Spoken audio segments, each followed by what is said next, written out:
नमस्कार दोस्तों, स्वागत है आपका हमारे YouTube चैनल पर।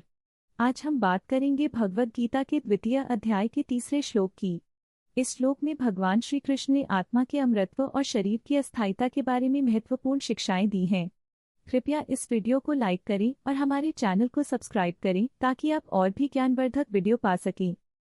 देहिनोऽस्मिन्यथा देहे कौमारं यौवनं जरा तथा देहांतर प्राप्तिर्धीरस्तत्र न मुह्यति। जैसे इस शरीर में युवा, किशोर और वृद्धावस्था आती है, इसी प्रकार आत्मा के लिए एक नए शरीर का प्राप्त होना होता है। जो व्यक्ति धैर्यवान होता है वह इस परिवर्तन से नहीं डरता। भगवद गीता के इस श्लोक में भगवान श्री कृष्ण आत्मा की अमरता और शरीर की नाशवानिता का वर्णन करते हैं।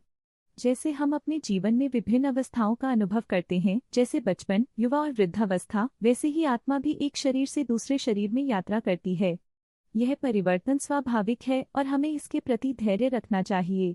जो व्यक्ति अपने आत्मा की पहचान करता है वह इस परिवर्तन के डर से मुक्त होता है। इसलिए हमें अपने जीवन में भिन्न भिन्न परिस्थितियों को स्वीकार करना चाहिए और आत्मा की स्थिरता का अनुभव करना चाहिए।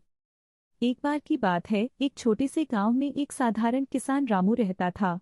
रामू बहुत मेहनती और धैर्यवान था। उसकी फसलें हमेशा अच्छी होती थी, लेकिन एक साल गांव में भयंकर सूखा पड़ा। उसके खेत सूख गए और उसे बहुत कठिनाइयों का सामना करना पड़ा। एक दिन रामू अपने दोस्त श्याम से बोला, श्याम, इस सूखे ने मुझे बहुत परेशान कर दिया है। मैं सोच रहा हूँ कि क्या मैं अपने खेतों को फिर से हरा भरा कर पाऊंगा। श्याम ने हंसते हुए कहा, रामू, तुम क्यों चिंता कर रहे हो? याद करो, जैसे हमारे जीवन में बचपन, युवा और वृद्धावस्था आती है, वैसे ही यह भी एक परिस्थिति है। यह भी बदलेगा। धैर्य रखो।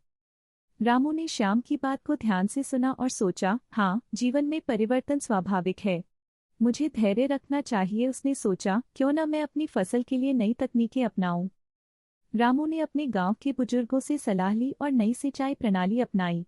धीरे धीरे बारिश आई और उसकी मेहनत रंग लाई। उसके खेत फिर से हरे भरे हो गए। रामू ने श्याम से कहा, देखो, मैंने धैर्य रखा और मेहनत की। यह सूखा भी बीत गया। श्याम ने मुस्कुराते हुए कहा, सच में रामू, तुमने गीता के इस श्लोक का सही अर्थ समझा। जीवन में धैर्य और मेहनत से ही सफलता मिलती है। इस कहानी से हमें यह सीख मिलती है कि जीवन में परिवर्तन आते रहते हैं। हमें धैर्य और साहस के साथ आगे बढ़ना चाहिए। तो दोस्तों, अगर आपको यह कहानी पसंद आई हो तो कृपया लाइक करें और हमारे चैनल को सब्सक्राइब करें। ऐसे ही और ज्ञानवर्धक वीडियो के लिए जुड़े रहें। धन्यवाद।